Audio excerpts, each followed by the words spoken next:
Corneal blindness എന്നുള്ള ഒരു കാര്യത്തിനെ എങ്ങനെ നമുക്ക് നമ്മുടെ സമൂഹത്തിൽ നിന്ന് തുടച്ചു മാറ്റാം? Only 15 minutes. ഈ 15 മിനിറ്റ് ആണ് വേറൊരാളുടെ ലൈഫ് ജീവിതത്തിലേക്ക് നമ്മൾക്ക് കാഴ്ച കൊടുക്കാൻ പറ്റുന്ന ഒരു 15 മിനിറ്റ്. ഒരു ദിവസം പുള്ളി ഇങ്ങനെ ഏതോ ഒരു പാട്ട് ഞങ്ങൾ ഹുക്കായി. അപ്പോൾ പുള്ളിക്ക് അതിനുശേഷം പുള്ളി ഡെയിലി കേൾക്കാൻ തുടങ്ങി. അപ്പോൾ പുള്ളിക്ക് തന്നെ മൈൻഡിലൊരു ഗിൽറ്റി ഫീലിംഗ് വന്നു. കുറച്ച് നാളത്തേക്ക് മദ്യപാനം ഒഴിവാക്കി. ഒരു 5 പേരുടെ 6 പേരുടെ നേരിട്ടുള്ള ജീവിതത്തെ കംപ്ലീറ്റ്ലി മാറ്റാൻ പറ്റുന്ന, അവരുടെ ജീവിതത്തിലേക്ക് ഹാപ്പിനെസ് കൊടുക്കാൻ പറ്റുന്ന ഒരു മനുഷ്യന് ഈ ലോകത്തെ കാണാൻ പറ്റുന്ന ഒരു അവസരത്തെ നമ്മൾ വെറുതെ ഇല്ലാതാക്കാണ്. ഏതാണ് കേൾക്കേണ്ടത്? എനിക്ക് കേൾക്കേണ്ടത് മനോഹരി അതല്ലേ. മനസ്സിന്റെ ഉറികളിൽ ഊറിയ സുഗന്ധവനീതം പകരാനില്ല. നമസ്കാരം. നിങ്ങൾ കണ്ണടച്ചൊരു 100 മീറ്റർ നടന്നു നോക്കിയിട്ടുണ്ടോ? ഇല്ലെങ്കിൽ ഒന്ന് നടന്നു നോക്കണം. അപ്പോഴാണ് നമുക്ക് കിട്ടിയിട്ടുള്ള ഈ 2 കണ്ണുകളുടെയും അതിന്റെ കാഴ്ചയുടെയും വില നമ്മൾ അറിയുന്നത്. ഞാനെന്താ ഇപ്പൊ ഇത് പറഞ്ഞതെന്നല്ലേ? നമ്മുടെയൊക്കെ കൂടെ ഒരു കലാകാരനുണ്ടായിരുന്നു. അദ്ദേഹത്തിന്റെ ലൈഫ് നമ്മുടെയൊക്കെ ജീവിതത്തെ പോസിറ്റീവായിട്ട് മാറ്റുന്ന ഒരു ചേഞ്ചിലേക്ക് കൊണ്ടുവന്നിരിക്കുകയാണ്. സസ്പെൻസ് ആണ്, ക്ലൂ മാത്രമേ ഞാൻ പറയുള്ളൂ. ദൃഷ്ടി എന്ന് പറയുന്ന ഒരു പ്രോജക്റ്റ് ഉണ്ട്. നമ്മുടെ കുറച്ച് സമയം മാറ്റിവെച്ചാൽ നമ്മുടെ ഈ കണ്ണൊന്ന് ദാനം ചെയ്യാവുന്ന ഒരു സമ്മതപത്രം കൊടുത്തു കഴിഞ്ഞാൽ ഒരുപാട് പേരുടെ ജീവിതത്തിൽ നമുക്ക് പ്രകാശം ഉണ്ടാക്കാൻ സാധിക്കും. അപ്പോൾ ദൃഷ്ടി എന്ന് പറയുന്ന ആ ഒരു പ്രോജക്റ്റിനെ കുറിച്ച് സംസാരിക്കാനായി നമ്മളോടൊപ്പമുള്ളത് നമ്മുടെ സ്വന്തം നന്ദഗോവിന്ദം ഭജൻസിന്റെ നവീൻ മോഹൻ, ഡോക്ടർ അഭിജിത്ത് കർമ്മ, ഉണ്ണികൃഷ്ണൻ. അപ്പൊ നമുക്ക് ദൃഷ്ടിയിലേക്ക് തന്നെ ആദ്യം പോവാം അല്ലേ? ഡോക്ടർ അഭിജിത്തിനോട് ചോദിക്കണോ, നവീനോട് ചോദിക്കണോ, ഉണ്ണികൃഷ്ണനോട് ചോദിക്കണോ? നമ്മുടെ രാജേന്ദ്ര പണിക്കർ ചേട്ടന്റെ കാര്യം ആരാണ് ഏറ്റവും നന്നായി പെട്ടെന്ന് പറയാൻ പറ്റുന്നത്? രാജേന്ദ്ര പണിക്കരുടെ കാര്യം തീർച്ചയായിട്ടും പണിക്കരേട്ടന്റെ മകനായ ഉണ്ണി പറഞ്ഞു തുടങ്ങുന്നത് തന്നെയായിരിക്കും ഏറ്റവും നല്ലത്. ഉണ്ണി, അച്ഛന്റെ നമ്മൾ ഒരുപാട് ഗായകരെ, കാഴ്ചയില്ലാത്തവരെ കുറിച്ച് കേട്ടിട്ടുണ്ട്. അപ്പൊ അച്ഛന്റെ കൂടെ താമസിക്കുമ്പോൾ അച്ഛൻ നേരിട്ടിട്ടുള്ള ഒരുപാട് പ്രശ്നങ്ങളും പ്രയാസങ്ങളും ഉണ്ടാവുമല്ലോ. എന്ന് പറഞ്ഞാൽ നല്ലൊരു കലാകാരനായിരുന്നു, പക്ഷെ കാഴ്ചയില്ലാത്തതുകൊണ്ട് നമുക്കറിയാമല്ലോ, നമ്മൾ ഒന്നും നടക്കാൻ ശ്രമിച്ചു കഴിഞ്ഞാൽ, എന്തെങ്കിലും ഒന്ന് ചെയ്യാൻ ശ്രമിച്ചു കഴിഞ്ഞാൽ കണ്ണ് കെട്ടിക്കൊണ്ട് ഉണ്ടാകുന്ന ആ ഒരു ബുദ്ധിമുട്ട്. അപ്പം എന്താണ് ഈ ദൃഷ്ടിയിലേക്ക് വരാനൊരു കാര്യം? മെയിനായിട്ട് നമ്മൾ അച്ഛന് ഇപ്പം പെട്ടെന്ന് കാഴ്ച പോകുന്നതാണ്. ഒരു സമയം വരെ കാഴ്ച ഉണ്ടായിരുന്നു, അതിനുശേഷം പെട്ടെന്നൊരു ട്യൂമറിന്റെ ഓപ്പറേഷന് ശേഷം കാഴ്ച പോകുന്നതാണ്. അപ്പോൾ പെട്ടെന്ന് കാഴ്ച ഫുള്ളായിട്ട് കാഴ്ച പോകുന്ന ഒരു വ്യക്തിക്ക് ഉണ്ടാകുന്ന ഒരു ഫീലിങ്സ് എന്ന് പറഞ്ഞാൽ ഭയങ്കര ഡിഫറെൻ്റ് ആണ്. പിന്നെ അന്ന് വരെ കണ്ടുകൊണ്ടിരുന്ന ഒന്നും കാണാൻ പറ്റുന്നില്ല, പിന്നെ മുന്നോട്ട് ഒരു ട്രെയിനിങ്ങും ഇല്ല, എങ്ങനെ പോകണമെന്ന് ഒന്നും അറിയത്തില്ലാത്ത ഒരു അവസ്ഥ നിൽക്കുന്ന ഇതാണ്. പിന്നെ പ്രോഗ്രാമിനും ഒക്കെ പോയിട്ടാണ് അച്ഛൻ കൂടുതലും സന്തോഷം അച്ഛന് കിട്ടിക്കൊണ്ടിരുന്നത്. പിന്നെ അത് മാത്രമല്ല, നമ്മളെ ഒന്നും കാണാൻ പറ്റത്തില്ല, ഒരിക്കലും കാണാൻ പറ്റത്തില്ല ഒരു ചിന്ത ഉണ്ടായിരുന്നു. പിന്നെ ആ കാഴ്ച പോയതോടുകൂടി തന്നെ ഫാമിലിക്ക് ഒരുപാട് ബുദ്ധിമുട്ടുകളാണ്. കാരണം ഒരു ട്രെയിൻഡ് അല്ലാത്ത ഒരു വ്യക്തി കൊണ്ട് നമ്മളെല്ലാം അതിനകത്തൊരു പാർട്ടാണ്. അപ്പൊ അങ്ങനെ ഒരു ഇതുണ്ട്. പിന്നെ മെയിനായിട്ട് അച്ഛന് കാഴ്ച കൊടുക്കാൻ വേണ്ടി നമ്മൾ ഒരുപാട് ട്രൈ ചെയ്തായിരുന്നു. പിന്നെ ഒപ്റ്റിക് നെർവ് അച്ഛന് ഡാമേജ് ആയതുകൊണ്ട് അത് പോസിബിൾ അല്ല എന്നുള്ള രീതിയിൽ എല്ലായിടത്തും ഇത് കണ്ടുകൊണ്ട്, പിന്നെ അപ്പം അതുകൊണ്ട് തന്നെ നമുക്ക് ഈ ഒരു ബുദ്ധിമുട്ട് അറിയാവുന്നതുകൊണ്ട് ഇതുപോലെ തന്നെ ബുദ്ധിമുട്ട് അനുഭവിക്കുന്ന ഒരുപാട് വ്യക്തികളുണ്ട്. അപ്പൊ ഒരാൾക്ക് കാഴ്ച കൊടുക്കുന്നതിലൂടെ ആ ഫാമിലിക്ക് തന്നെ വലിയൊരു വ്യത്യാസം ഉണ്ടാവും. മെയിനായിട്ട് നമ്മുടെ ഒരു അതാണ്. ഓക്കെ, നവീൻ, ഇപ്പൊ നന്ദഗോവിന്ദത്തിന്റെ ജീവാത്മാവും പരമാത്മാവും ഒക്കെ ആയിരുന്നു രാജേന്ദ്ര പണിക്കർ ചേട്ടൻ. അപ്പൊ ചേട്ടനില്ലാതെ നമുക്ക് അതിനെക്കുറിച്ച് ചിന്തിക്കാൻ പറ്റില്ല, കാരണം അതിന്റെ ഒരു പിറവി ഒക്കെ എങ്ങനെയാണ്. അപ്പോൾ ഈ നന്ദഗോവിന്ദം ഭജൻസ് തന്നെ ഞങ്ങൾ തന്നെ ഇത് അങ്ങ് ഏറ്റെടുത്ത് നടത്തണം എന്ന് തോന്നിപ്പിക്കാൻ മാത്രം മനസ്സിനെ സ്പർശിച്ച ചില സംഭവങ്ങൾ ഉണ്ടാവുമല്ലോ പണിക്കരേട്ടൻ്റെ ഭാഗത്ത് നിന്ന്? അതെ. അല്ല, പണിക്കരേട്ടൻ്റെ ഭാഗത്ത് പറഞ്ഞാൽ പണിക്കരേട്ടൻ കാഴ്ച നഷ്ടപ്പെട്ട് കഴിഞ്ഞാലും പക്ഷെ അതിനെ ആദ്യത്തെ സമയങ്ങളിൽ ബുദ്ധിമുട്ടുണ്ടെങ്കിലും പക്ഷെ ഞങ്ങളുടെ അടുത്തൊന്നും ആ ബുദ്ധിമുട്ടൊന്നും പണിക്കരേട്ടൻ അധികം അറിയിച്ചിട്ടില്ല. അദ്ദേഹം പല കാര്യങ്ങളിൽ പുള്ളി എക്വിപ്ഡായിരുന്നു. ഉദാഹരണം പറയുകയാണെന്നുണ്ടെങ്കിൽ നമ്മളുടെ ഓർഗനൈസിങ് ഫുള്ള് ഹാൻഡിൽ ചെയ്ത പണിക്കരേട്ടനാണ്. വളരെ ഇവൻറ്റ് മാനേജർ. പണിക്കരേട്ടൻ കുറച്ച് ഫിസിക്കലി ഒക്കെ വയ്യാണ്ടാകുന്ന ഒരു സമയം വരെയും പണിക്കരേട്ടൻ തന്നെയാണ് എല്ലാം ചെയ്തുകൊണ്ടിരുന്നത്. അതിനുശേഷമാണ് ഉണ്ണി മാനേജറായിട്ട് നമ്മൾ മാറുന്നത്. അപ്പോൾ അതുവരെ ഇപ്പോൾ ഫോൺ കോൾസ് വരുന്ന അറ്റൻഡ് ചെയ്യുന്നത്, അപ്പം ഒരാളെ വിളിക്കുന്ന ആൾക്കാരുടെ പേര് സേവ് ചെയ്യുന്നത്. അപ്പം നവീൻ എന്നുള്ളത് നവീന്ന് സെർച്ച് ചെയ്തിട്ട്, അതായത് കീപാഡ് ഡയലുള്ള ഫോണായിരിക്കും യൂസ് ചെയ്യുന്നത്, അതുകൊണ്ടൊക്കെ വിളിച്ച് പ്രോപ്പറായിട്ട് വിളിക്കുന്നതും പിന്നെ നമ്മളെ വിളിച്ച് അന്വേഷണം അറിയിക്കുന്നതും എല്ലാ കാര്യങ്ങളും എപ്പോഴും നമ്മളെ ഒന്ന് കണക്റ്റഡ് ആക്കി വെക്കും. പണിക്കരായിട്ട് ഞങ്ങളോടുള്ള ബന്ധവും ആൾക്കാർ തമ്മിലുള്ള പരസ്പരമുള്ള ബന്ധവും, ഞങ്ങളെ വിളിച്ച് ഓരോ അപ്ഡേറ്റ്സ് തന്നുകൊണ്ടിരിക്കും, എന്തെങ്കിലും കാര്യങ്ങൾ പ്രോഗ്രാമിന് അല്ലെങ്കിൽ ഫാമിലി കാര്യങ്ങളാണെങ്കിലും. അങ്ങനെ ആ ഒരു റിലേഷൻ നമ്മളെ പഠിപ്പിച്ചു തന്നത്, അതായത് റിലേഷൻ ഉണ്ടാക്കുന്നത് ഇതൊരു ഒരു ഗ്രൂപ്പായിട്ട് നിൽക്കുന്ന അല്ലെങ്കിൽ ട്രൂപ്പല്ല, അതിനുപരി ഒരു ഫാമിലിയാണ്. അപ്പോൾ ആ ഒരു ഫാമിലി തോട്ടൊക്കെ ഞങ്ങൾക്ക് ഉണ്ടാക്കി തന്നത് പണിക്കരേട്ടനാണ്. പണിക്കരേട്ടൻ പറയും, ഓ എന്നെ കൊണ്ട് നിനക്കൊക്കെ ശല്യമായി, പുള്ളി ഇങ്ങനെ പറയും, എപ്പോഴെപ്പോഴും പറയും. അതായത് പണിക്കരേട്ടനുള്ളിൽ തന്നെ പുള്ളിക്കൊരു തോന്നലാണ്, ഞാനൊരു ശല്യമാണോ, ഞാനൊരു ബേർഡൻ ആണോ എന്നുള്ളൊരു അല്ലേ, ആ ഒരു തിങ്കിങ് പണിക്കരേട്ടൻ എപ്പോഴും ഉണ്ടായിക്കൊണ്ടേയിരുന്നുള്ള കാര്യമാണ്.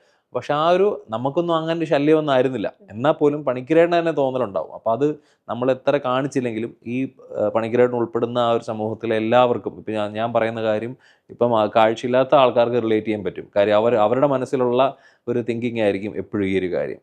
അപ്പം ആ ഒരു കാര്യം അവരെ മാത്രമല്ല, ഫാമിലി ഉൾപ്പെടെയുള്ള എല്ലാവരും അഫക്റ്റ് ചെയ്യുന്നുണ്ട്. അപ്പം ഈ ദൃഷ്ടി എന്നുള്ള ഒരു ക്യാമ്പയിൻ വഴി ആ ഒരു എസ്പെഷ്യലി കോർണിയൽ ബ്ലൈൻഡ്നെസ് എന്നുള്ള ഒരു കാര്യത്തിനെ എങ്ങനെ നമുക്ക് നമ്മുടെ സമൂഹത്തിൽ നിന്ന് തുടച്ചു മാറ്റാം, എത്രയും കൂടുതൽ ആൾക്കാർക്ക് കാഴ്ച കൊടുക്കാമെന്നുള്ളൊരു ആശയത്തിലാണ്. ശരിക്കും പറഞ്ഞാൽ ആ ജേർണി തുടങ്ങുന്നത് പണിക്കരേട്ടൻ്റെ ലൈഫിൽ നിന്ന് തന്നെയാണ്. പണിക്കരേട്ടനെ കണ്ട് ആ ഒരു അതിൽ നിന്നാണ് ഇത് തുടങ്ങുന്നത്. ഓക്കെ, നമുക്കിനി ഇതിന്റെ ശാസ്ത്രീയ വശം ഡോക്ടർ അഭിജിത്തിനോട് ചോദിക്കാം. യെസ്. ഡോക്ടർ അഭിജിത്തെ, നമുക്ക് ഈ പറയുന്നത് പോലെ ഒരുപാട് ആൾക്കാർക്ക് ഈ കാഴ്ച പരിമിതിയെ കുറിച്ച് അറിയാം. അതിൽ നമ്മൾ കൂടുതൽ കണ്ണട വെച്ചാൽ മാറുന്നത്, അല്ലെങ്കിൽ തിമിരം, ഇതൊക്കെയാണ് നമുക്ക് കൂടുതൽ അറിയാവുന്നത്. പക്ഷെ നമ്മുടെ ഒരു നേത്രപടലം, ഞാനോ അല്ലെങ്കിൽ ഇത് നമ്മളെ കണ്ടുകൊണ്ടിരിക്കുന്ന ആരെങ്കിലും ഒക്കെ കൊടുക്കാമെന്ന് പറഞ്ഞു കഴിഞ്ഞാൽ കാഴ്ച കിട്ടുന്ന ഒരുപാട് ലക്ഷം ഉണ്ട്. അപ്പൊ ഡോക്ടർ അതിന്റെ ഒരു കണക്ക് പറയണം. എത്ര ഈസി ആയിട്ട് നമുക്ക് ഒരാളുടെ ലൈഫിൽ പ്രകാശം കൊണ്ടുവരാൻ പറ്റും? അതാണ് ഇപ്പോ ലോകത്തിൽ തന്നെ ഏറ്റവും കൂടുതൽ കോർണിയൽ ബ്ലൈൻഡ്നെസ് ഉള്ളത് ഇന്ത്യയിലാണെന്നാണ് നമ്മൾ ഇന്റർനെറ്റിൽ നിന്നും ഒക്കെ നമുക്ക് മനസ്സിലാക്കാൻ പറ്റുന്നത്. കോർണിയൽ ബ്ലൈൻഡ്നെസ് ഉള്ളവരുടെ കണക്ക് പല രൂപത്തിലാണ് നമ്മുടെ മുമ്പിലേക്ക് വരുന്നത്. 15 ലക്ഷം മുതൽ 25 ലക്ഷം വരെ എന്നുള്ള പല കണക്കുകളുണ്ട്. എന്താണെങ്കിലും ഒരു ബെയർ മിനിമം ഒരു 15 ലക്ഷം ആളുകൾക്ക് ഇന്ത്യയിൽ ഇപ്പോൾ കോർണിയൽ ബ്ലൈൻഡ്നെസ് ഉണ്ട് എന്നുള്ളതാണ് നമ്മൾ മനസ്സിലാക്കുന്നത്. അപ്പോ അത് നമുക്ക് എങ്ങനെ പരിഹരിക്കാം എന്നൊരു തോട്ടാണ്. കാരണം ഈ 15 അല്ലെങ്കിൽ 20 ലക്ഷം ആളുകൾക്ക് കൊടുക്കണമെങ്കിൽ അതിന്റെ പകുതി ആൾക്കാർ ഐ ഡൊണേഷൻ ചെയ്താൽ മതി. കാരണം ഒരാളുടെ കോർണിയൽ ഡൊണേറ്റ് ചെയ്യാം എന്ന് പറയുമ്പോൾ 2 പേർക്ക് നമുക്ക് കാഴ്ച കൊടുക്കാൻ പറ്റും ആക്ച്വലി. അപ്പോൾ അങ്ങനെ നോക്കുമ്പോൾ ഇന്ത്യയിൽ ഒരു വർഷം 30,000 to 35,000 ആണ് മാക്സിമം നടക്കുന്ന ഐ ഡൊണേഷൻസ് എന്നുള്ളത്. That is very less. അത്രയും തന്നെ ഏതാണ്ട് കൗണ്ട് പുതിയ കോർണിയൽ ബ്ലൈൻഡ്നെസ് കേസുകൾ ഇന്ത്യയിൽ വരുന്നുണ്ട്.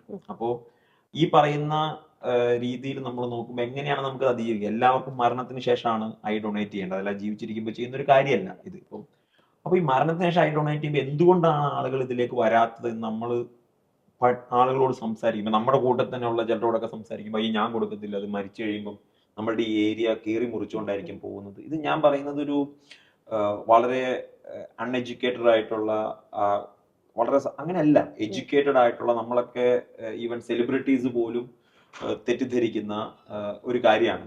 ഒരു ഫിസിക്കൽ ഡാമേജ് ഉണ്ടാവും ഈ ഐ ഡൊണേഷൻ കഴിയുമ്പോൾ എന്നുള്ളത്. ഒരു തരത്തിലുള്ള ഫിസിക്കൽ ഡാമേജും വരുന്നില്ല. നമ്മൾ വളരെ ലളിതമായിട്ട് പറഞ്ഞാൽ ഒരു ഉള്ളിത്തോലിന്റെ കട്ടിയ മാത്രമുള്ള ഒരു ലെയറാണ് നമ്മളെടുത്ത് ഡൊണേറ്റ് ചെയ്ത് ട്രാൻസ്പ്ലാന്റ് ചെയ്യുന്നത്. ഒന്നത്. രണ്ടാമത്തെ കാര്യം, മരണത്തിന് ശേഷം 6 മണിക്കൂറിനുള്ളിൽ നമുക്ക് ഈ ഐ ഡൊണേഷൻ ചെയ്യാൻ സാധിക്കും എന്നുള്ളതാണ്. രണ്ടാമത്തത് 15 മിനിറ്റ് മാത്രം നീണ്ടു നിൽക്കുന്ന ഒരു പ്രോസസ്സാണ്. Only 15 minutes. ഈ 15 മിനിറ്റ് ആണ് വേറൊരാളുടെ ലൈവ് ജീവിതത്തിലേക്ക് നമ്മൾക്ക് കാഴ്ച കൊടുക്കാൻ പറ്റുന്ന ഒരു 15 മിനിറ്റ്.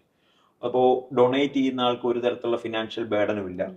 ഈവൻ അവരുടെ പ്രായമോ അവർ ജീവിച്ചിരിക്കുമ്പോൾ കണ്ണാടി വെക്കുന്നുണ്ടോ എന്നുള്ളതൊന്നും പ്രശ്നമല്ല. പലപ്പോഴും കോർണിയൽ ട്രാൻസ്പ്ലാന്റേഷൻ ഇതൊന്നും ലിമിറ്റേഷനായി മാറുന്നില്ല. സോ ഇങ്ങനെ ഒരു ലിമിറ്റേഷനും ഇല്ലാത്ത, മരണത്തിന് ശേഷം ആർക്കും ചെയ്യാൻ സാധിക്കുന്ന ഒരു കാര്യം, അവയർനെസിന്റെ ലാക്ക് കൊണ്ട് മാത്രമാണ് നമുക്ക് ഇത്രയും കുറഞ്ഞു നിൽക്കുന്നത്. അല്ലെങ്കിൽ ഇന്ത്യയിൽ ഒരു 35,000 പെർ ഇയർ എന്നുള്ളത് വളരെ ചെറിയ കൊണ്ടാണ്. ഈവൻ കേരളത്തിൽ പോലും നമ്മൾ നന്നായിട്ട് ഇതിന്റെ അവയർനെസ് കൊടുത്താൽ, ഞങ്ങൾ പറഞ്ഞായിരുന്നു, കേരളത്തിൽ പോലും നമ്മൾ പ്ലാൻ ചെയ്താൽ വേണമെങ്കിൽ ഒരു 5-6 വർഷം കൊണ്ട് കേരളത്തിൽ നിന്ന് ഇന്ത്യക്ക് കാഴ്ച കൊടുക്കാൻ പറ്റും.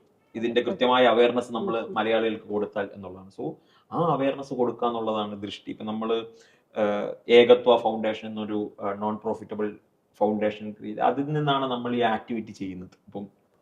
ഇപ്പൊ പറഞ്ഞ പോലെ നന്ദഗോവിന്ദൻ ഭജൻസിന്റെ ഒരു ഫാമിലി മെമ്പേഴ്സ് ആണ് ഞങ്ങൾ എല്ലാവരും. ഞാൻ ഡയറക്ട്ലി അവരുടെ ഭജൻസിന്റെ ഇതല്ല, പക്ഷെ നമ്മളൊക്കെ ഒരു ഫാമിലി മെമ്പേഴ്സ് ആയിട്ട് നിൽക്കുമ്പോൾ നമുക്കെല്ലാം ഒരു ഇമോഷൻ ഉണ്ട്. വിഷൻ എന്നുള്ളത് നമ്മുടെ എല്ലാവരും ഇമോഷനാണ്.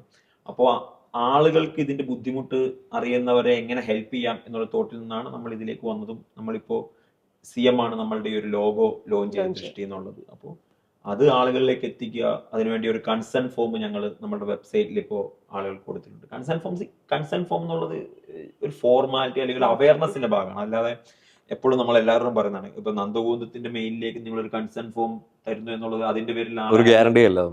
അത് മരിച്ചു കഴിയുമ്പോൾ ഞങ്ങൾ പോയിട്ട് അവരുടെ കൈ പറയാൻ പറ്റില്ല. അവരുടെ ബ്ലഡ് റിലേഷനിലുള്ള അവരുടെ ഡയറക്ട്ലി റിലേറ്റഡ് ആയ ആരെങ്കിലും മരണത്തിന് ശേഷം ഇയാളുടെ ഐസ് കൊടുക്കാമെന്ന് ഒപ്പിട്ട് കൊടുത്താൽ മാത്രമാണ് ഐ ഡൊണേഷൻ നടക്കുന്നത്. സോ അതിനുവേണ്ടിയുള്ളൊരു യാത്രയാണ് നമ്മളിപ്പോൾ ചെയ്യുന്നത്.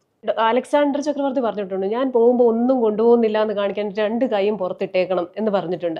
എന്ന് പറഞ്ഞാൽ നമ്മൾ പോകുമ്പോൾ നമുക്ക് മറ്റുള്ളവർക്ക് ഒരുപാട് കാര്യം ചെയ്തിട്ട് പോകാം. ഇപ്പൊ ഞാൻ കേൾക്കുന്നവരുടെ കാര്യം ഞാൻ വെറുതെ വാചകം അടിക്കുന്നു, പക്ഷെ ഞാൻ അവയവദാന സമ്മതപത്രം കൊടുത്ത ഒരു വ്യക്തിയാണ്. അപ്പൊ എനിക്ക് അതിന്റെ സന്തോഷം എത്രത്തോളം ആണെന്ന് മനസ്സിലാകും.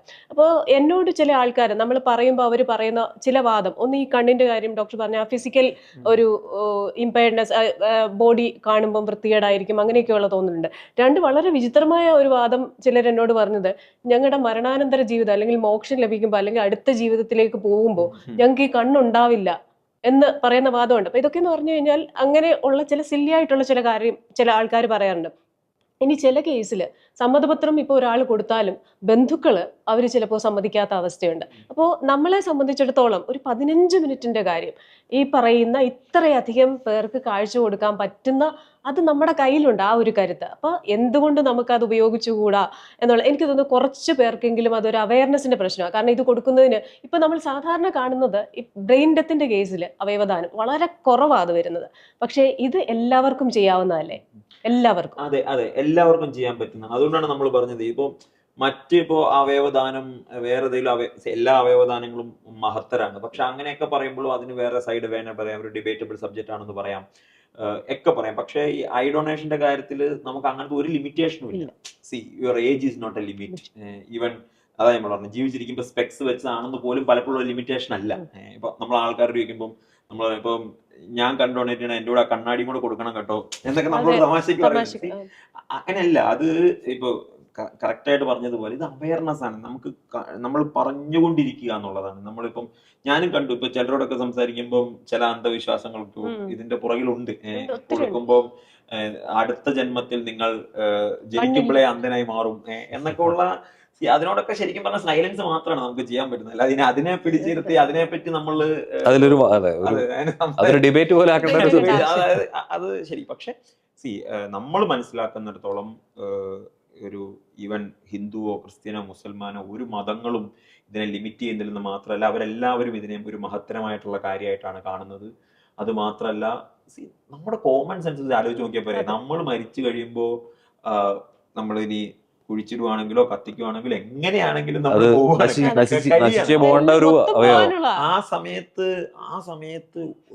ഒരാളുടെ അല്ല. അതാണ് നമ്മൾ എപ്പോഴും പറയുന്നത്, ഒരു 5 പേരുടെ 6 പേരുടെ നേരിട്ടുള്ള ജീവിതത്തെ കംപ്ലീറ്റ്ലി മാറ്റാൻ പറ്റുന്ന, അവരുടെ ജീവിതത്തിലേക്ക് ഹാപ്പിനെസ് കൊടുക്കാൻ പറ്റുന്ന ഒരു മനുഷ്യന് ഈ ലോകത്തെ കാണാൻ പറ്റുന്ന ഒരു അവസരത്തെ നമ്മൾ വെറുതെ ഇല്ലാതാക്കാണ് ഇത്.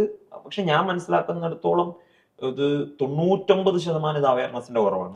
ഈ ഡോക്ടർ പറഞ്ഞ പോലെ തന്നെ നമ്മൾ എഴുത്തച്ഛൻ കവിതയിൽ പറയുന്നില്ലേ, ജന്തുക്കൾ ഭക്ഷിച്ച് കാഷ്ടിച്ചു പോകില്ലാം, ബന്ധു വെണ്ണീറായി ചമഞ്ഞു പോയിടില്ല, മണ്ണിന് കീഴായി കൃമികളാൽ പോകിലും എന്ന് പറഞ്ഞു കഴിഞ്ഞാൽ ഈ 3 തരത്തിൽ ഉള്ളതാണ് ഈ ബോഡി എന്ന് പറയുന്നത്. അപ്പൊ നമ്മൾ ആ ഒരു കുറച്ച് സമയത്തെ കാര്യം ഇങ്ങനെ ചിന്തിച്ചുകൊണ്ടിരിക്കുകയാണ്. വേറെ ഓരോ കാര്യങ്ങൾ ഏതെങ്കിലും തരത്തിൽ നശ്വരമായി. അല്ല, ഇതിലൊരു ഗുണം എന്ന് വെച്ച് കഴിഞ്ഞാൽ അറ്റ്ലീസ്റ്റ് നമ്മളുടെ ഒരു അവയവമെങ്കിലും വേറെ ആളോട് ജീവിക്കുമല്ലോ. അങ്ങനെ ഒരു പോസിബിലിറ്റി ഉണ്ട്. മറ്റേത് എന്താണെങ്കിലും മൊത്തമായിട്ട് നശിച്ചു പോകുന്നു. ഞങ്ങളുടെ പരിചയത്തിലുള്ള ഒരു സുഹൃത്ത്, പുള്ളി ഇതുപോലെ അവയവദാനം ഉള്ളത് സർട്ടിഫിക്കേഷൻ ചെയ്ത് വീട്ടിൽ ഭിത്തിയിൽ വെച്ചേക്കുക. കാര്യം എല്ലാവരും അറിയണം. അപ്പം കാര്യം അങ്ങനെ ഒരു റിമൈൻഡ് എല്ലാ ദിവസവും ഉണ്ടെങ്കിൽ മാത്രമേ ഇത് ആൾക്കാർ ഓർക്കുള്ളൂ. അല്ലെങ്കിൽ ഇപ്പോൾ ഡോക്ടർ പറഞ്ഞ പോലെ ഈ ഒരു ഇമോഷണൽ മൊമെന്റിൽ ആരും അതിനെക്കുറിച്ച് ചിന്തിക്കത്തില്ല. കാര്യം അവർ ചിന്തിക്കാൻ പോകുന്ന ചടങ്ങുകൾ കഴിയാന്നുള്ളതും പിന്നെ ആ ഒരു ഇമോഷണലി നമ്മൾ ഇരിക്കുമ്പോഴത്തേന് വേറെ ഒന്നിനെക്കുറിച്ച് ചിന്തിക്കത്തില്ല. പക്ഷെ അതിനിടയ്ക്ക് ഇങ്ങനെ ഒരു ആള് ഒരു കൺസേൺ സൈൻ ചെയ്തിട്ടുണ്ട്, അല്ലെങ്കിൽ അവയവദാനത്തിനെ കുറിച്ച് പുള്ളി സൈൻ ചെയ്തിട്ടുണ്ടെന്നുള്ള കാര്യം ഒന്ന് ആര് തിങ്ക് ചെയ്യണമെന്നുണ്ടെങ്കിൽ we need a constant reminder. അപ്പോൾ അതിനു വേണ്ടിയിട്ടാണ് പുള്ളി അത് ഭിത്തിയിൽ തന്നെ അതിന്റെ സർട്ടിഫിക്കേഷൻ ചെയ്തിരിക്കുന്നത്. അപ്പോൾ ഞങ്ങളും ആലോചിക്കുന്ന ഈ കൺസേൺ ഫോം എന്നുള്ള കാര്യം ആൾക്കാരിൽ എത്തുന്ന ഒപ്പം തന്നെ ഞങ്ങളൊരു സർട്ടിഫിക്കേഷൻ കൊടുക്കുകയാണെങ്കിൽ അവർക്ക് വേണമെങ്കിൽ നമുക്കിപ്പോൾ ഉള്ള നമ്മുടെ വോള് മാത്രമല്ല, സോഷ്യൽ മീഡിയ വോളുണ്ട്. അപ്പോൾ സോഷ്യൽ മീഡിയ വോളിലാണെങ്കിൽ പോസ്റ്റ് ചെയ്യാം, വേണമെങ്കിൽ നമുക്ക് അത് വേണമെങ്കിൽ പിൻ ചെയ്തിടാം. അപ്പോൾ അറ്റ്ലീസ്റ്റ് നമ്മൾ സൊസൈറ്റിയുടെ നമുക്കൊരു മെസ്സേജ് കൊടുക്കുകയാണെങ്കിൽ, ഒരാൾ കണ്ട് അതിൽ 100 പേര് ചെയ്ത് 1000 പേര് ചെയ്ത് 10000 പേരിൽ എത്തിക്കഴിഞ്ഞാൽ, ലക്ഷക്കണക്കിന് ആൾക്കാരിൽ എത്തിക്കഴിഞ്ഞാൽ ആ ഒരു മെസ്സേജിലൂടെ ഒരു ചിലപ്പോൾ 1000 പേരായിരിക്കും ചെയ്യുന്നത്, ചിലപ്പോൾ 100 പേരായിരിക്കും ചെയ്യുന്നത്. പക്ഷെ അത്രയും പേരെങ്കിലും അത് മുന്നിലേക്ക് എത്തുവാണെന്നുണ്ടെങ്കിൽ നമ്മളുടെ അതൊരു ഈ പറയുന്ന വർഷം 30,000 35,000 മാത്രം നടക്കുന്ന സർജറി ഒരു 50,000-ലോ 60,000-ലോ എത്തിക്കഴിഞ്ഞാൽ മാത്രമേ ഉള്ളൂ ടോട്ടൽ ബ്ലൈൻഡ്നെസ്, ഈ കോർണിയൽ ബ്ലൈൻഡ്നെസ് എന്നുള്ള നമ്പർ കുറയത്തുള്ളൂ. ഒരു വർഷം ഒരു 1 ലക്ഷം ഈ പറയുന്ന ഐ ഡൊണേഷൻസ് ഒക്കെ നടന്നാൽ ഈ ഇന്ത്യയിൽ ഒരു 10-12 വർഷത്തിനുള്ളിൽ കംപ്ലീറ്റ്ലി നമുക്ക് ഇറാഡിക്കേറ്റ് ചെയ്യാൻ പറ്റും. പറ്റും. എന്ന് പറഞ്ഞാൽ ഇത്രയും പേരുടെ കാഴ്ചയില്ലാത്ത ഇഷ്യൂവിനെ നമുക്ക് ഇറാഡിക്കേറ്റ് ചെയ്യാൻ വി നീഡ് ഓൺലി 10 years. അതെ. ഞാൻ ഒരു സംശയം ചോദിച്ചോട്ടെ, ഇപ്പം എനിക്ക് അങ്ങനെ ഒരു സമ്മതപത്രം തരാൻ പറ്റിയില്ല, പക്ഷെ എന്റെ മരണശേഷം എന്റെ കുടുംബാംഗങ്ങൾക്ക് ആഗ്രഹമുണ്ട് അങ്ങനെ ചെയ്യാൻ. ചില കേസിൽ അങ്ങനെ സംഭവിക്കാറുണ്ട്, നമ്മൾ ഇപ്പം മരിക്കുമെന്നോ അങ്ങനെയൊന്നും നമ്മൾ ഓർക്കുന്നില്ലല്ലോ. അപ്പൊ അങ്ങനെ വന്നു കഴിഞ്ഞാൽ അതിനെന്തെങ്കിലും നിയമ തടസ്സമുണ്ട്? ഇപ്പൊ ഇല്ല. ഇല്ല, ആക്ച്വലി ചേച്ചി ഇപ്പൊ നിങ്ങളുടെ സമ്മതപത്രത്തിന് വാലിഡിറ്റി ഇല്ല, ഇല്ല എന്നുള്ളതാണ് actually. സത്യം.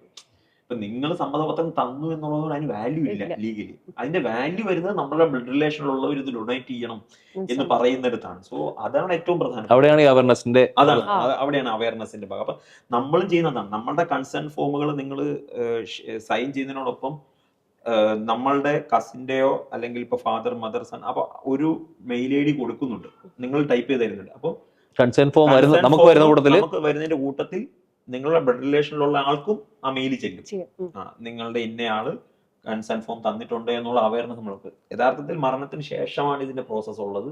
അതുകൊണ്ട് നമ്മളുടെ കുടുംബത്തിലുള്ള ആളാണ് യഥാർത്ഥത്തിൽ വില്ലിംഗ് ആയി നമുക്ക് സൈൻ ചെയ്യേണ്ടത്. നമ്മുടെ ഈ പണിക്കരേട്ടൻ പോകുമ്പോഴേ നമ്മൾ എന്തായാലും പലപ്പോഴും പല പരിപാടിക്കും പോകുമ്പോൾ ഇതേപോലെ നിങ്ങൾ എപ്പോഴെങ്കിലും കാഴ്ചയില്ലാത്ത ഒരു പ്രേക്ഷകനെയോ അല്ലെങ്കിൽ പ്രേക്ഷകയെയോ ഒക്കെ കണ്ടിട്ടുണ്ടോ? അങ്ങനെ എപ്പോഴെങ്കിലും എന്തെങ്കിലും അവസരം ഉണ്ടായിട്ടുണ്ടോ? നമ്മളുടെ കൂടുതൽ രാഹുൽ രാജ് എന്ന് പറഞ്ഞിട്ട് സോഷ്യൽ മീഡിയയിലൊക്കെ റിയാലിറ്റി ഷോസിലൊക്കെ പാടാനുണ്ടായിരുന്ന രാഹുൽ രാജ് എന്നുള്ള അദ്ദേഹം ഇപ്പോഴും കുറച്ച് സ്ട്രഗിളിലാണ്. നമ്മളുടെ പ്രോഗ്രാമിന് പാടാൻ വേണ്ടിയിട്ട് ഞങ്ങളെ കൊണ്ടുവന്നിട്ടുണ്ടായിരുന്നു അദ്ദേഹത്തിനെ. അപ്പം ആൾക്കാരിൽ എത്തിക്കണം, ആൾക്കാരിൽ അറിയിക്കണം എന്നുള്ള ആഗ്രഹം കൊണ്ടാണ് അദ്ദേഹത്തിനെ നമ്മളുടെ ഭജൻ കണക്റ്റ് ആയിട്ടുള്ള കാസർഗോഡ് ഭജൻ കണക്റ്റിൽ അദ്ദേഹത്തിനെ കൊണ്ടുവന്നു, അദ്ദേഹത്തിനെ കൊണ്ട് പാടിപ്പിച്ചു. അപ്പം ഇതും പുള്ളിയും അത് കാഴ്ചയുടെ പ്രശ്നം മാത്രമല്ല, പുള്ളിക്കും അതല്ലാതെ ഫിസിക്കൽ ഇഷ്യൂസ് ഉണ്ട്. അപ്പം ഒന്ന് സപ്പോർട്ട് ചെയ്യണം എന്നുള്ള ആഗ്രഹത്തോടെയാണ് അദ്ദേഹത്തെ കൊണ്ടുവന്നത് ഞങ്ങൾ. ഈ ചേട്ടന്റെ ഈ കാഴ്ച പോയതിനു ശേഷം നമ്മൾ പരിപാടിക്കൊക്കെ പോകുമ്പോഴേ നമ്മുടെ മനസ്സിനെ ടച്ച് ചെയ്ത, അതായത് ഒരാളിന് കാഴ്ച വേണം എന്ന് തോന്നിപ്പിച്ച ഏതെങ്കിലും ഒരു സന്ദർഭം ഉണ്ടോ? അങ്ങനെ ഒരു മൊമെന്റ് എൻ്റെ മൈൻഡിൽ എപ്പോഴും ഉണ്ട്. അതൊരു ആക്ച്വലി അതൊരു ഷെയിം, അവരുടെ ചെയ്ത ആൾക്കാർക്ക് തന്നെ ഒരു ഷെയിമായി പോയി.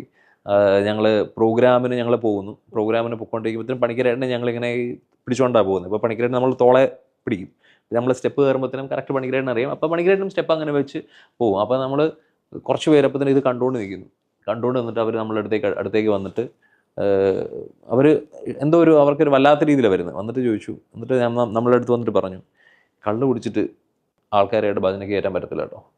അതായത് പണിക്കരേട്ടൻ കള്ള് കുടിച്ചിട്ട് പുള്ളി മദ്യപിച്ചിട്ട് നമ്മൾ പിടിച്ചുകൊണ്ട് പോകുന്ന രീതിയിലാണ് അവർക്ക് ഇത് കാണുമ്പോൾ ഫീൽ ചെയ്യുന്നത്.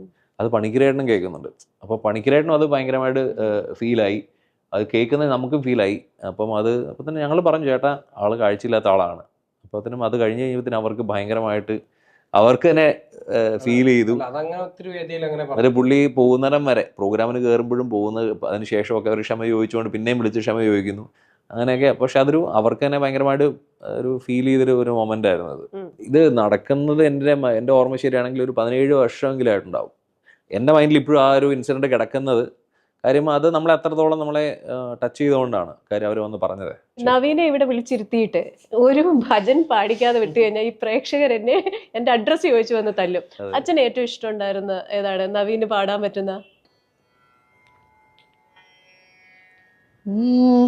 മയിൽ പീലി മുടി ചൂടും മുഖിൽ വന്ന എന്നും ഗുരുവായൂർ മതിലകത്തായി ഒളിമിന്നും മണിവിളക്കേ കണ്ണാ കണ്ണാ കണ്ണാ മയിൽ പീലി മുടി ചൂടും മുഖിൽ വന്ന എന്നും ഗുരുവായൂർ മതിലകത്തായി ഒളിമിന്നും മണിവിളക്കേ കണ്ണാ കണ്ണാ കണ്ണാ മയിൽ പീലി മുടി ചൂടും മുഖിൽ വന്ന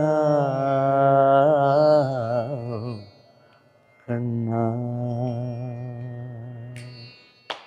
നവീന്, എനിക്ക് സന്തോഷം ഉണ്ടാക്കുന്ന ഒരു കാര്യമുണ്ടല്ലോ, ഈ ഭജൻസ് എന്ന് പറയുന്നത് പണ്ട് കണ്ടിരുന്നത് ഭക്തിയുടെ മാത്രം ഒരു പരിവേഷമായിട്ടാണ്.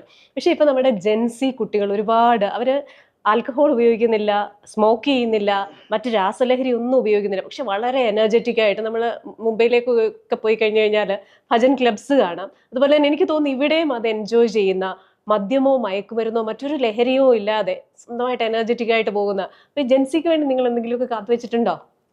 തീർച്ചയായിട്ടും അത് അതൊരു ഞങ്ങളുടെ ഒരു വലിയൊരു സപ്രസിറ്റ് ആണെങ്കിൽ പറയണ്ട, പറയാൻ പറ്റിയ എന്നാ നമുക്ക് ഇങ്ങനെ പറയാം, ജെൻസിക്ക് വേണ്ടി വലുതെന്തോ വരാനിരിക്കുന്നു അല്ലേ? അപ്പൊ അത് നമുക്ക് പറയാം. അതെ, വലുത് എന്നുള്ള രീതിയിലല്ല, അതായത് വാട്ട് ദേ ഡിസേർവ്, അതായത് നമുക്ക് വേണ്ടി നമുക്ക് ചെയ്യാൻ പറ്റുന്ന എന്താണോ അത് ഞങ്ങൾക്ക് ചെയ്യണമെന്ന് ആഗ്രഹമുണ്ട്. ഇപ്പം ഞങ്ങൾ അമ്മമാർക്ക് വേണ്ടി ഓൾറെഡി ജനനി എന്നുള്ള പ്രോഗ്രാം ചെയ്തിട്ടുണ്ട്. അപ്പം പക്ഷേ നമ്മൾ ജെൻസി അല്ലെങ്കിൽ നമ്മളുടെ ഇപ്പോഴത്തെ തലമുറയ്ക്ക് വേണ്ടിയിട്ടും ഞങ്ങൾക്ക് നന്ദഗോവിന്ദം ടീമിന് വേണ്ടി ചെയ്യാൻ പറ്റുന്ന എന്താണോ അത് ഞങ്ങൾ തീർച്ചയായിട്ടും ചെയ്യും. നവീനെയും നന്ദഗോവിന്ദത്തെയും ഒക്കെ ഒരുപാട് പേർക്ക് ഇഷ്ടമാണ്. അപ്പൊ ഞാൻ നവീനെ ഒന്ന് ചെറുതായിട്ട് ചൂഷണം ചെയ്യാൻ പോവാം. ഇൻ ദ സെൻസ് നമ്മുടെ ചാനലിന്റെ ഒരു ലക്ഷ്യമാണ് ലഹരിമുക്ത കേരളം എന്ന് പറയുന്നത്. കേരളത്തിൽ ലഹരി ഉപയോഗിക്കാൻ പാടില്ല. അപ്പോൾ എനിക്ക് നവീന്റെ ആ ഒരു എക്സ്പീരിയൻസ്, പേഴ്സണൽ എക്സ്പീരിയൻസ് ആൾക്കാരോട് പറയുമ്പോൾ അവർക്ക് മനസ്സിലാകുമല്ലോ. അപ്പൊ സാധാരണഗതിയിൽ ഈ മദ്യം അല്ലെങ്കിൽ മയക്കുമരുന്നൊക്കെ ഉപയോഗിച്ച് കഴിയുമ്പം അവർക്ക് ചിലപ്പോൾ ഒരു അഡ്രിനാലിൻ റഷോ എന്തെങ്കിലുമൊക്കെ തോന്നി കാണും. പക്ഷെ കൂടെ ഇരിക്കുന്നവർക്ക് അസഹനീയമായിരിക്കും പലപ്പോഴും. അതേസമയം ഇപ്പം നവീൻ ചെയ്യുന്ന ഈ ഒരു പ്രവൃത്തിയിൽ നിന്ന് നവീന് കിട്ടുന്ന അഡ്രിനാലിൻ റഷ് ഉണ്ട്, അത് വളരെ പോസിറ്റീവായിട്ട് മറ്റുള്ളവരിലേക്കും ആ എനർജി പാസ് ഓൺ ചെയ്യുന്നുണ്ട്.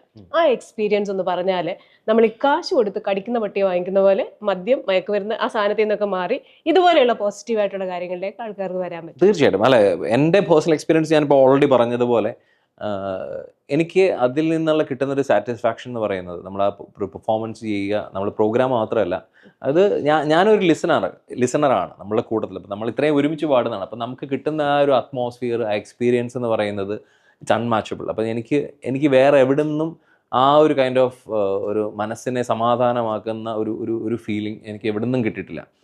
അത് ഇത് കഴിഞ്ഞിട്ട് നമ്മൾ ജോലിക്ക് പോയിരിക്കുമ്പോഴത്തേനും നമുക്ക് എൻ്റെ മൈൻഡിൽ മൊത്തം നമ്മൾ അവിടെയാണ് നിൽക്കുന്നത്, ആ ഒരു സിറ്റുവേഷൻ. പക്ഷേ അതെന്നെ ഈ ഒരു കിട്ടുന്ന ആ ഒരു മൈൻഡിൻ്റെ റിലാക്സേഷൻ എന്നുള്ളത് ഞാൻ കണക്ട് ചെയ്യുന്ന ആൾക്കാരിലും, ഞാൻ സംസാരിക്കുന്ന ആൾക്കാരിലും, ഞാൻ ഇൻഫ്ലുവൻസ് ചെയ്യുന്ന എൻ്റെ ഓഫീസിലാണെങ്കിലും ഞാൻ സംസാരിക്കുന്ന എല്ലായിടത്തും ഇതിൻ്റെ ഒരു ഫാക്ടർ അവിടെ ചെല്ലും. കാര്യം നമ്മളുടെ മൈൻഡ് കുറച്ചുകൂടെ ഒരു കാമാകും. നമ്മൾ ഡിസിഷൻ മേക്കിംഗ് ഭയങ്കരമായിട്ട് എൻ്റെ മാറിയിട്ടുണ്ട്. കാര്യം നമ്മൾ ഭയങ്കരമായ ഒത്തിരി റോങ് ഡിസിഷൻസ് എടുക്കുന്നത്, ആ റോങ് ഡിസിഷൻസ് എടുക്കുന്ന എണ്ണം വളരെ കുറയും. കാര്യം നമുക്ക് കുറച്ചുകൂടെ നമ്മൾ തിങ്ക് ചെയ്തിട്ടായിരിക്കും പല കാര്യങ്ങളും എടുക്കുന്നത്. ആ ഒരു കാംനെസ് ഉണ്ടല്ലോ, നമുക്ക് മൈൻഡിനെ കാംനെസ് കൊണ്ടുവരാനായിട്ടുള്ള ഒരു വലിയൊരു ടൂളാണ് നമ്മൾ ഈ മ്യൂസിക്കും അല്ലെങ്കിൽ ഒരു സ്പിരിച്വലി ആയിട്ടുള്ള ആ ഒരു അറ്റ്മോസ്ഫിയർ ക്രിയേറ്റ് ചെയ്യുന്നത്. നമ്മൾ ആരോടും നമ്മൾ പറയുന്നത് ഹെവിലി റിലീജിയസ് ആകാനായിട്ടല്ല പറയുന്നത്, സ്പിരിച്വലി ആകാനായിട്ട്. അത് നമുക്ക് തരുന്ന ഒരു സാറ്റിസ്ഫാക്ഷൻ ഭയങ്കര ഡിഫറെൻ്റാണ്. പിന്നെ എനിക്ക് പേഴ്സണലി എന്നെ വിളിച്ച് എന്നോട് താങ്ക്സ് പറഞ്ഞ ആൾക്കാരുണ്ട്. ദുബായിൽ ഒറ്റയ്ക്ക് താമസിക്കുന്ന ആൾക്കാർ. അപ്പം പുള്ളിക്കാരനാണെന്നുണ്ടെങ്കിൽ ഡെയിലി പുള്ളിയുടെ സാറ്റിസ്ഫാക്ഷൻ കിട്ടിക്കൊണ്ടിരുന്ന മദ്യപാനമായിരുന്നു. വൈകുന്നേരം ഓഫീസിൽ നിന്ന് വരിക, ഫാമിലിയില്ല, ബാക്കിയുള്ളവരില്ല. അപ്പോൾ പുള്ളിക്ക് എൻജോയ്മെൻറ്റ് എന്ന് പറഞ്ഞാൽ വെള്ളം അടിക്കുക, വൈകുന്നേരം ആകുമ്പോഴത്തേനും ഓഫീസ് കഴിയുമ്പോൾ സ്ട്രെസ് കഴിഞ്ഞിട്ട് വെള്ളം അടിക്കുക, കിടന്നുറങ്ങുക. പക്ഷേ ഒരു ദിവസം പുള്ളി ഇങ്ങനെ ഏതോ ഒരു പാട്ട് ഞങ്ങൾ ഹുക്കായി. അപ്പോൾ പുള്ളിക്ക് അതിനുശേഷം പുള്ളി ഡെയിലി കേൾക്കാൻ തുടങ്ങി. അപ്പോൾ പുള്ളിക്ക് തന്നെ മൈൻഡിലൊരു ഗിൽറ്റി ഫീലിംഗ് വന്നു. കുറച്ച് നാളത്തേക്ക് മദ്യപാനം ഒഴിവാക്കി. പിന്നെ പുള്ളി കംപ്ലീറ്റ്ലി മദ്യം എന്നുള്ള സാധനം ഒഴിവാക്കി പാട്ട് കേൾക്കാൻ തുടങ്ങി. പുള്ളി പല ആക്ടിവിറ്റീസും പുള്ളിക്ക് ചെയ്യണമെന്ന് തോന്നി. അപ്പോൾ പുള്ളി ഓരോ കാര്യങ്ങൾ, പുള്ളി പാട്ട് പാടാനായിട്ടും പല കാര്യങ്ങൾ ചെയ്യാനുള്ള ശ്രമത്തിലേക്ക് എത്തി. എന്നിട്ട് ഒരു ദിവസം എന്നെ വിളിച്ചിട്ട് പറഞ്ഞു, നവീൻ, താങ്കൾ എനിക്ക് ഭയങ്കരമായിട്ട് താങ്ക്സ് പറയുന്നു, റീസൺ ഇതാണെന്ന് പറഞ്ഞിട്ട് എൻ്റെ അടുത്ത് പറഞ്ഞു. അപ്പം ഒരാളുടെ ലൈഫ് പോലെ അങ്ങനെ പലരും എൻ്റെ അടുത്ത് പറഞ്ഞിട്ടുണ്ട്. ലൈഫിൽ ഇന്നേ വരെ ശബരിമല പോകാത്ത ഒരാൾ ശബരിമലയിൽ പോയിട്ട് ഫാമിലിയായിട്ട് പോയിട്ട്, മീൻസ് ഫാമിലി കുട്ടികളായിട്ട് പോയിട്ടൊക്കെ അവിടെ ചെന്ന സുഖം എന്താണെന്ന് എനിക്ക് ആദ്യമായിട്ട് അറിഞ്ഞു. നിങ്ങൾ കാരണം, നിങ്ങളുടെ പാട്ട് കാരണമാണെന്നൊക്കെ പറഞ്ഞിട്ട് അങ്ങനെ ഒത്തിരി പേര് പറഞ്ഞിട്ടുണ്ട്. അപ്പോൾ അതൊരു ഭയങ്കരമായിട്ടുള്ളൊരു. ഓക്കെ, അപ്പൊ നമുക്ക് ഒരു ഭജൻ കൂടെ പാടിയതിനു ശേഷം നമുക്കിതങ്ങ് അവസാനിപ്പിക്കാം. ഒരു ഏതാണ് കേൾക്കേണ്ടത്? എനിക്ക് കേൾക്കേണ്ടത് മനോഹരി. അതല്ലേ, മനോഹരി രാധേ രാധേ മുരാരി എവിടെ പെണ്ണെ, പിണങ്ങിയോ കണ്ണൻ നിന്നോടിണങ്ങുവാൻ ചെല്ല് ചെല്ല്, മുകുന്ദന്റെ ഓമൽ ചുണ്ടിൽ മുളം തണ്ട് മൂളി പെണ്ണേ, മനസ്സിന്റെ ഉറികളിൽ ഊറിയ സുഗന്ധവനീതം പകരാനില്ല. മനോഹരി മനോഹരി മനോഹരി രാധേ രാധേ മുരാരി എവിടെ പെണ്ണെ, പിണങ്ങിയോ കണ്ണൻ നിന്നോടിണങ്ങുവാൻ ചെല്ല് ചെല്ല്. Thank you so much. Thank you. ഇപ്പൊ എന്തായാലും ഈ ഒരു പ്രോജക്റ്റ് ഒരുപാട് നന്നായി നടക്കട്ടെ, ഒരുപാട് പേരുടെ ലൈഫിന് പ്രതീക്ഷയാകട്ടെ. വളരെ നന്ദി നമ്മളോടൊപ്പം ഇത്രയും സമയം സ്പെൻഡ് ചെയ്തതിന്. Thank you. എനിക്ക് എൻ്റെ പ്രേക്ഷകരോട് പറയാനുള്ളത്, ഇവർ പറഞ്ഞതെല്ലാം കേട്ടല്ലോ. നമ്മുടെ ഒരു 15 മിനിറ്റ് സമയമുണ്ടെങ്കിൽ മരണശേഷം ഒരുപാട് പേരുടെ ജീവിതത്തിൽ അത് മാറ്റം ഉണ്ടാക്കും. രണ്ടാമത്തെ കാര്യം, നമ്മൾ ഒരാൾ മരിച്ചു കഴിഞ്ഞു കഴിഞ്ഞാൽ ഒരുപാട് കാര്യങ്ങൾ നമ്മൾ അറേഞ്ച് ചെയ്യില്ലേ, അതൊക്കെ നമ്മുടെ മനസ്സിലുണ്ടാകും. അത് റിലീജിയസ് ആയ കാര്യങ്ങളാകും, മറ്റു ചടങ്ങുകളാകും. ഇതേപോലെ തന്നെ ഒരാൾ മരിച്ചു കഴിയുമ്പോൾ ആ വ്യക്തിയുടെ അവയവം കൊണ്ട് മറ്റൊരാൾക്ക് പ്രയോജനം ചെയ്യുന്ന ഒരു കാര്യം കൂടെ ചിന്തിക്കാൻ ആ ചടങ്ങുകളോടൊപ്പം നമ്മുടെ, അതായത് എല്ലാ വീടുകളിലും അങ്ങനെ ഒരു ചിന്ത വരണം. ഒരാൾ മരിച്ചു കഴിഞ്ഞു കഴിഞ്ഞാൽ ആദ്യം നമ്മുടെ അവയവദാനം കൊണ്ട് ആർക്കെങ്കിലും പ്രയോജനം ഉണ്ടാകും എന്നതാണ് ഇപ്പോൾ ഡോക്ടർ അഭിജിത്ത് ഇവരൊക്കെ പറയുന്നത്. അപ്പൊ നമ്മുടെയൊക്കെ കുടുംബത്തിൽ അങ്ങനെ ഒരു ചിന്ത വരട്ടെ. എല്ലാ ചടങ്ങുകളോടൊപ്പം ഈ മനോഹരമായ ചടങ്ങ് കുറേ പേരുടെ ജീവിതത്തിൽ പ്രകാശമുണ്ടാകും. വളരെ നന്ദി. Thank you.